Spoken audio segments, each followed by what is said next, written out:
Минатата 2025 беше добра година за Ферари.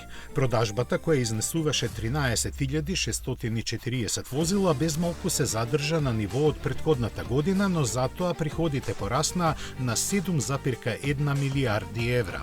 Се зголеми и нето профитот на здравни 1,6 милиарди евра, со тоа и бонусите кои компанијата традиционално ги доделува на своите вработени.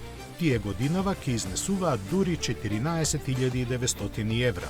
Сума за почит за која, на пример, може да се купи Fiat Grande Panda во Италија, каде единствено работниците на Ферари ги следува наградата за сработеното. Оние во странство немаат право на неа. И годинава сигурно ќе биде плодна за компанијата. Целото планирано производство веќе е распродадено, а книгата со нарачки е полна и за скоро цела 2027. Ке има и новитети. Покрај електричниот Луча, уште 4 други модели како дел од амбициите до 2030 да бидат представени најмалку 20 нови автомобили. Според проценките, тогаш 40% од возилата на марката треба да имаат бензински мотори, исто толку хибридни, а преостанатите 20% ќе бидат на електричен погон.